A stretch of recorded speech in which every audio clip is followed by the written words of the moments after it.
Hello everyone, यह है battle through the heavens season 7 part 538। पिछले एपिसोड में हमने देखा कि शावन विंड लाइटिंग पवेलियन में आकर विंड लाइटिंग पवेलियन को तबाह कर दिया, जबकि इसके साथ ही शावन ने ली जुनजू को भी खत्म कर दिया। उसके बाद शावन को हान फैमिली के बारे में मालूम हुआ कि उनकी कंडीशन काफी बिगड़ चुकी है, इसलिए शावन ने हान फैमिली की मदद करने के लिए अपने फुल मिस्टर पोलैंड से 3 एल्डर को भेजा, जिन्होंने हान फैमिली में जाकर उनकी मदद की। तो अब आगे इस पार्ट की शुरुआत भी इस जगह से होती है जहाँ हान फैमिली के हेड ने आगे बढ़ते हुए उन तीनों फुल मिस्टर पोलैंड के एल्डर को ग्रीट किया, क्योंकि उन्हें इस बात का बिल्कुल भी अंदाजा नहीं था कि इन तीनों एल्डर को और किसी ने नहीं बल्कि फुल मिस्टर पोलैंड से शावन ने भेजा है। जबकि हान फैमिली के हेड की बातों को सुनने के बाद एक एल्डर ने कहा, हमें फुल मिस्टर पोलैंड से हमारे जूनियर मास्टर ने आपकी मदद के लिए भेजा है। जैसे उस एल्डर ने फुल मिस्टर पोलैंड का नाम लिया तो हान फैमिली के लोग सरप्राइज हो गए, क्योंकि उन सभी को अच्छे से मालूम था कि फुल मिस्टर पोलैंड कितनी पावरफुल है। साथ ही सेंट्रल प्लेन में ऑलमोस्ट सभी को मालूम था कि फुल मिस्टर पोलैंड का यंग मास्टर और कोई नहीं बल्कि शावन है। इसलिए हान फैमिली के मेंबर को समझ में आ चुका था कि उनकी मदद के लिए शावन ने इन तीनों एल्डर को भेजा है। जबकि दूसरी तरफ हानियो और हानजियो भी सरप्राइज हो चुकी थी, लेकिन तभी फुल मिस्टर पोलैंड से आए हुए एल्डर ने उनसे कहा, हमारे यंग मास्टर जल्दी लाइटिंग पवेलियन को डिस्ट्रॉय करने वाले हैं, इसलिए किसी न किसी को उसकी जगह लेनी होगी। इसलिए अगर आपकी हान फैमिली लाइटिंग पवेलियन की जगह लेने के लिए तैयार हो तो हमारा फुल मिस्टर पोलैंड आपको ताकतवर बनने में मदद करेगा, जिससे आपकी फैमिली भी कुछ सालों के अंदर लाइटिंग पवेलियन जितनी पावरफुल हो जाएगी। जबकि जैसे उस एल्डर ने अपनी बात को कंप्लीट किया तो हानजी पूरी तरह से सरप्राइज हो गया, लेकिन जल्दी उसने अपने आप को रिकवर करते हुए उसके चेहरे पे स्माइल लगाई, क्योंकि हानजी को अच्छे से मालूम था कि फुल मिस्टर पोलैंड सेंट्रल प्लेन में काफी पावरफुल फैक्शन है। इसीलिए अगर फुल मिस्टर पोलैंड उन्हें पावरफुल बनने में मदद करता है तो वो जल्दी पावरफुल बन जाएंगे। जबकि दूसरी तरफ हम हानजी को देखते हैं, जो अपने आसपास देखते हुए कहते हैं, क्या वो उस जगह पर नहीं आया। दरअसल हानजी ये पूछने की कोशिश कर रही थी कि इस जगह पे शावन भी आया है फिर नहीं, जबकि इस सवाल को उस एल्डर ने भी समझ लिया, लेकिन उसने इस बात को नजरअंदाज करते, क्योंकि उस एल्डर को इस बात का आइडिया नहीं था कि हानजी और उसके यंग मास्टर में कैसे रिलेशनशिप है। इसीलिए वो एल्डर बिल्कुल भी नहीं चाहते कि वो अपने मुंह से कुछ ऐसा कह दे जिससे हानजी को बिल्कुल भी अच्छा ना लगे। तभी उस एल्डर ने अपनी स्टोरिंग से 2 जेट बोतल को निकाल लिया, जिसे हानजी और उस यंग मिस को देते हुए कहा, ये दोनों जेट बोतल आप दोनों मिस के लिए हमारी यंग मास्टर ने दिया है। साथ ही हमारे यंग मास्टर ने कहा, मिस हानजो आपने उनकी जान बचाई है, इसलिए हमारे यंग मास्टर ने एक बार फिर से आपको धन्यवाद कहा है। ये कहने के साथ ही उस एल्डर ने हानजियो और हानियो को दोनों बोतल दे दिया। जबकि दूसरी तरफ हानजियो उस एल्डर को अपनी बात को काटता देख समझ चुकी थी कि इस जगह पे शावन नहीं आया है, जिसके चलते वो कुछ हद तक उदास हो चुकी थी। इसलिए हानजियो ने चुपचाप से उस जेट बोतल को अपने पास रख लिया। जबकि हानजियो को उदास होता देख हानियो को बिल्कुल भी अच्छा नहीं लगा, लेकिन वो भी इसमें कुछ भी नहीं कर सकती थी। इसलिए हानियो से जितना हो सकता था उसने हानजियो को संभालने की कोशिश की, पर हानजियो को देखकर साफ था कि वो बाकी वुमेन्स की तरह शावन पे इतनी आसानी से हार नहीं मानेगी। जबकि दूसरी तरफ फुल मिस्टर पोलैंड ने लगातार 10 दिनों तक उन सेक्ट को टारगेट किया जिन्होंने परफाउंड रिवर वैली अलायंस के साथ मिलकर फुल मिस्टर पोलैंड पे अटैक किया था, जिसके चलते फुल मिस्टर पोलैंड ने 10 दिनों के अंदर 20 सेक्ट को गायब कर दिया, और ये 20 सेक्ट वही थे जिन्होंने फुल मिस्टर पोलैंड पे अटैक किया था। जबकि बाकी सेक्ट ने फुल मिस्टर पोलैंड पे अटैक करने की हिम्मत नहीं की, क्योंकि उन सेक्ट वालों को अच्छे से मालूम था कि फुल मिस्टर पोलैंड के पास एक डाउसिंग और एक बैंक्स एक्सपर्ट है। इसीलिए अगर उन सेक्ट वालों ने चूक करने की भी हिम्मत की तो फुल मिस्टर पोलैंड एक झटके में उनके सेक्ट को डिस्ट्रॉय कर देगा। और इसी चीज का फायदा उठाते हुए फुल मिस्टर पोलैंड के लोगों ने बाकी सेक्ट को बता दिया था कि जो भी पर्सन फुल मिस्टर पोलैंड पे अटैक करने की कोशिश करेगा उन सेक्ट के साथ भी यही होगा, यानी कि उनके सेक्ट को भी डिस्ट्रॉय कर दिया जाएगा। और जब शावन अपना रिवेंज बाकी सेक्टरों से ले रहा था तब इस दौरान होल ऑफ सोल बिल्कुल खामोश था। ऐसा लग रहा था जैसे कि होल ऑफ सोल को इससे बिल्कुल भी फर्क ना पड़ता हो। यहाँ तक कि शावन जब परफाउंड रिवर वैली के हेडक्वार्टर पे अटैक किया था तब भी उस जगह पर होल ऑफ सोल का एक भी पर्सन मौजूद नहीं था, जिससे शावन को समझ में आ चुका था कि होल ऑफ सोल का कोई भी इंटेंशन नहीं है कि वो परफाउंड रिवर वैली की मदद करे। लेकिन इस बार भले होल ऑफ सोल ने शावन के काम में टांग ना अड़ाया हो, पर शावन अपने मन ही मन में जानता था कि होल ऑफ सोल इतनी शांति से बैठने वाला व्यक्ति नहीं है। जरूर होल ऑफ सोल के अंदर कोई खिचड़ी पक रही होगी, और जैसे होल ऑफ सोल को टाइम मिलेगा तो वो शावन पे अटैक करने की जरूर कोशिश करेगा।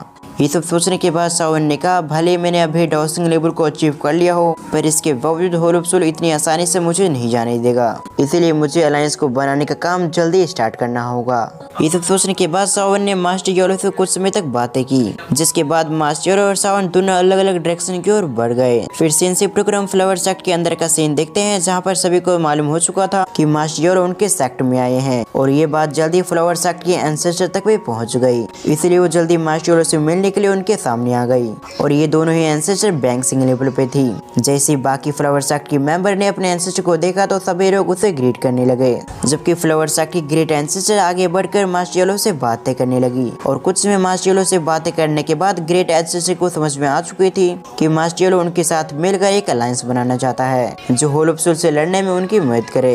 लेकिन अलायंस में जुड़ने की बात सुनकर ग्रेट एल्डर थोड़ा सा हेजिटेट करने लगी। तभी फ्लावर सेक्ट के ग्रेट एंसेस्टर ने मास्टर येलो से कहा, मुझे अच्छे से मालूम है कि तुम्हारा फुल मिस्टर अपोनेंट काफी पावरफुल हो चुका है, लेकिन इसके बावजूद अभी भी होल ऑफ सोल और तुम्हारे फुल मिस्टर अपोनेंट के बीच में काफी बड़ा गैप है। साथ ही अगर हमने तुम्हारे अलायंस को ज्वाइन कर लिया तो इससे हमारे फ्लावर सेक्ट की तकलीफें और भी बढ़ जाएगी, क्योंकि फ्लावर सेक्ट पे हमेशा होल ऑफ सोल का खतरा मंडराते रहेगा।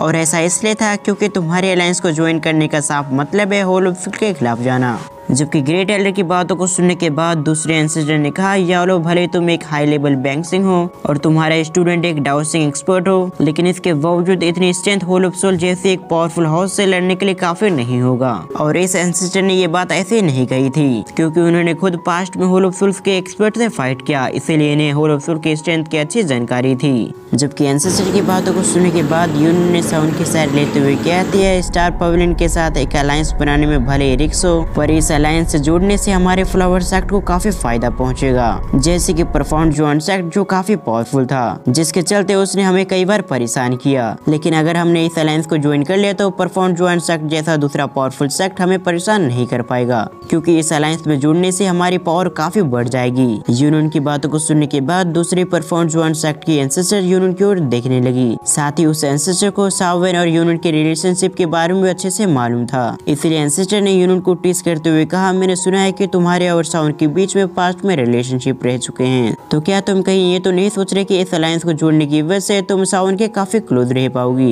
ये कहते हुए उस एंसेस्टर ने यूनियन की ओर देखते हुए स्माइल किया। दूसरी तरफ ये सुनने के बाद यूनियन भी ब्लश करने लगी, जबकि तभी फ्लावर सेक्ट के सभी मेंबर्स और डिसाइपल फर्स्ट एल्डर की ओर देखने लगी, क्योंकि आखिरी फैसला ग्रेट एल्डर से ही होगा। अगर ग्रेट एल्डर इस अलायंस से जुड़ने के लिए तैयार हो जाती है तो फिर वो लोग भी तैयार हो जाएंगे, पर अगर ग्रेट एल्डर इस अलायंस से जुड़ने से मना कर देती है तो फिर कोई भी कुछ भी नहीं कह पाएगा। सिंसिप टुकरम ग्रेट एल्डर को देखते हैं, जो यूनियन और बाकी सभी की बातों को सुनने के बाद कुछ समय सोचने लग गई, जहां उसे भी लगा कि अलायंस बनाने का आइडिया काफी अच्छा होगा, इसलिए ग्रेट एल्डर भी इस अलायंस से जुड़ने के लिए तैयार हो गई। जबकि ग्रेट एल्डर की बातों को सुनने के बाद मास्टर और यूनियन काफी खुश हो गए। सिंसिप टुकर अब हम बर्निंग फ्लेम वैली में देखते हैं, जहाँ पर एक रेड हेयर वाली लड़की खड़ी हुई थी। साथ ही उसके बाजू में एक कुर्सी पर एक ओल्ड मैन भी बैठा हुआ था, जो फिलहाल एक स्क्रोल पढ़ रहा था, लेकिन कुछ समय पढ़ने के बाद उसने उस स्क्रोल को फेंक दिया। और इन दोनों के अलावा भी इस जगह पर दो फिगर्स मौजूद थे। तभी हमें बताया गया कि इस ओल्ड मैन का नाम हुआयून है, जो बर्निंग फ्लेम वैली का एक एंसेस्टर है। साथ ही ये भी डाउसिंग लेवल पे मौजूद है। तभी हुआयून ने सावन से कहा, तुम ऐसा चाहते हो कि तुम एक अलायंस बनाओ जो होल ऑफ सोल से फाइट करने में तुम्हारी मदद करे, लेकिन मैं तुम्हें बता दूं कि मैं ऐसे शख्स से फाइट करना बिल्कुल भी पसंद नहीं करता जो ना ही इंसान है ना ही मरे हुए हैं,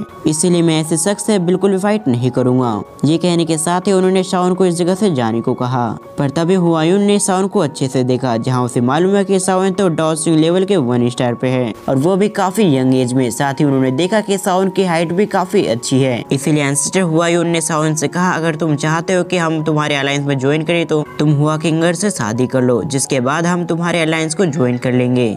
और हुआ किंगर से शादी करने पर हमारा बर्निंग फ्लेम वैली भी तुम्हारे होल ऑफ सोल से लड़ने में मदद करेगा। जबकि एंसेस्टर हुआयून के बाजू में हुआ किंगर भी मौजूद थी, और जैसे उसने एंसेस्टर की बातों को सुना तो वो काफी एम्बेरस हो गई। साथ ही उसने गुस्सा करते हुए ओल्ड मैन से कहा, ओल्ड मैन अगर तुमने इससे रिलेटेड कोई बात कही तो फिर मैं तुम्हें बिल्कुल भी नहीं छोड़ूंगी। तभी बर्निंग फ्लेम वैली के करंट हेड टैंग सिंह ने एंसेस्टर को बताया, सावन ने कहा है अगर हम उसके अलायंस को ज्वाइन करते हैं तो फिर वो आपके शरीर में छुपे हुए हिडन डेंजर को निकालने में आपकी मदद करेगा। जबकि उसकी बातों को सुनते हुए सावन ने भी नोट कर दिया। साथ ही सावन ने भी एंसेस्टर हुआयून से कहा, मैं आपके शरीर के प्रॉब्लम को पूरी तरह से रिकवर करने में आपकी मदद करूंगा, लेकिन इसके बदले में आपको अलायंस को ज्वाइन करना होगा। जबकि दूसरी तरफ हुआयून सावन की ओर देखते हुए कहता है, तुम्हारी पावर और तुम्हारी एबिलिटी को देखते हुए मैं तुम्हारी एबिलिटी पे बिल्कुल भी शक नहीं कर रहा कि तुम मेरे शरीर के अंदर के डेंजर को खत्म नहीं कर पाओगे, पर इसके बावजूद मैं अलायंस बनाने के लिए तैयार नहीं हूँ। दरअसल इस जगह पर ओल्ड एंसेस्टर जानबूझकर सावन को कंफ्यूज कर रहे थे, क्योंकि वो अपने शरीर को ठीक करने के लिए शाओन की मदद तो लेना चाहते थे, पर अलायंस बनाने के लिए इतनी जल्दी हाँ नहीं कहना चाहते थे।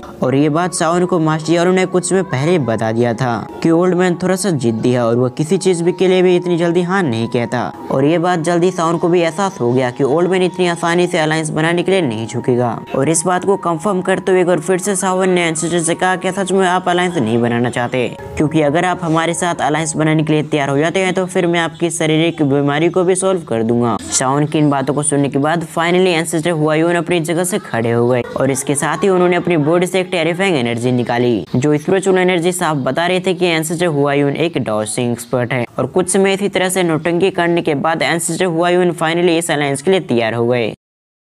आपको ये वीडियो कैसी लगी आप मुझे कमेंट करके जरूर बताएं, और अगर आप इस सीरीज का नेक्स्ट पार्ट देखना चाहते हैं तो इस वीडियो पे 1K लाइक कंप्लीट करें। सो वीडियो को फुल वॉच करने के लिए थैंक्स फॉर वॉचिंग।